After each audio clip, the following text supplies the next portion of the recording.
2016માં ભારત સરકાર દ્વારા રદ કરવામાં આવેલી 500 અને 1000ની ચલણી નોટો સાથે રખડતા 5ને વડોદરા શહેર લોકલ ક્રાઇમ બ્રાન્ચ ઝોન 3 દ્વારા પકડી પાડવામાં આવ્યા છે. એલસીબી ટીમો ગુનાખોરી ડામવા માટે પેટ્રોલિંગમાં હતી. વડોદરા શહેરમાં ગુનાખોરી ડામવા માટે લોકલ ક્રાઇમ બ્રાન્ચ ઝોન 3ની ટીમે તેમના વિસ્તારમાં પેટ્રોલિંગ કરી રહી હતી. તે દરમિયાન એએસઆઈ કનકસિંહ શિવસિંહને બાતમી મળી હતી કે કેટલાક ઈસમો રદ કરવામાં આવેલી ચલણી નોટોને લઈને આવી રહ્યા છે. તેમની પાસે મોટી માત્રામાં ચલણી નોટો છે, જેના આધારે રેડનું આયોજન કરવામાં આવ્યું હતું. આ દરોડામાં જૂની ચલણી નોટો મળીને કુલ 24.98 લાખની નોટો કબજે કરવામાં આવી છે. આ કાર્યવાહીમાં 5 આરોપીઓને પકડી પાડવામાં આવ્યા છે. પોલીસે આ દરોડામાં સામંત ઉર્ફે જીગો, જેસિંગભાઈ કાળાભાઈ ભરવાડ, નાથાભાઈ વેલાભાઈ ભરવાડ, મુકેશભાઈ જહાભાઈ ભરવાડ અને અહેમદ અયુબ મંસૂરી તથા વજેણકભાઈ કાવાભાઈ ભરવાડ ની ધરપકડ કરી છે. આ તમામ સામે બેંક નોટ્સ કલમ 7નો ભંગ કર્યા બાબતે પાણીગેટ પોલીસ મથકમાં ગુનો દાખલ કરવામાં આવ્યો છે.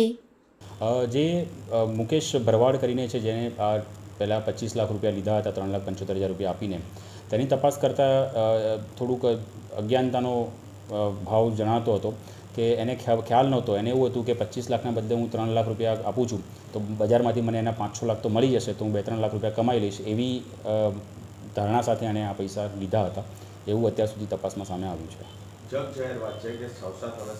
ઘણું બધું આના આધારે ચીટિંગ પણ ચલાવી હોય એવું પણ છે, જેની પણ અમે તપાસ કરી રહ્યા છીએ કે એમાં અન્ય કોઈ ચીટિંગ કે એવા કોઈ ગુના દાખલ કરી શકાય કે નહીં, તે બાબતે અમે ઊંડાણપૂર્વક પોલીસ તપાસ હાથ ધરશે પાણીગેટ પોલીસ સ્ટેશનમાંથી.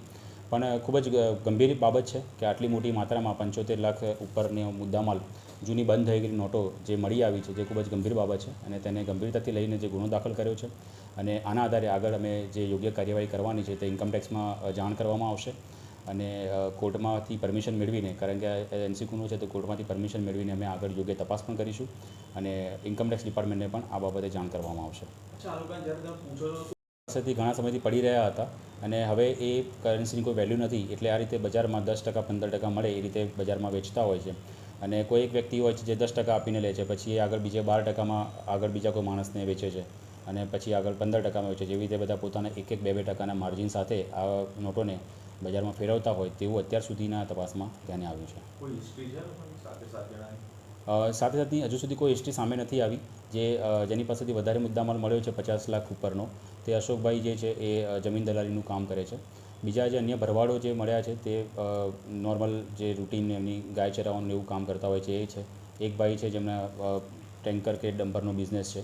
તો એવી કોઈ ગુનાહિત ઇતિહાસ કોઈનો હજુ સુધી સામે આવ્યો નથી.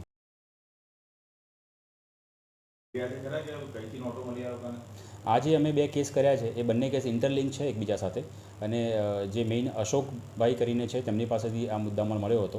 એમને એવું કહેવું છે, એ પોતે જમીન દલાલીનું કામ કરે છે અને જે તે સમયે એમની પાસે પૈસા પડ્યા હતા, એ પૈસા હવે માર્કેટમાં એ કાઢવા નીકળ્યા છે તેવું એમના નિવેદનમાં હજુ સુધી જણાવે છે. આમ નાગરિકને છેલ્લો શું આપણે વિનંતી કરશો આપના દ્વારા, કોઈ એક મેસેજ? મારા દ્વારા આમ જનતાને એ જ વિનંતી કરીશ કે આ જે ચલણી નોટો બંધ થઈ ગઈ છે તેની હવે કોઈ કિંમત છે નહીં.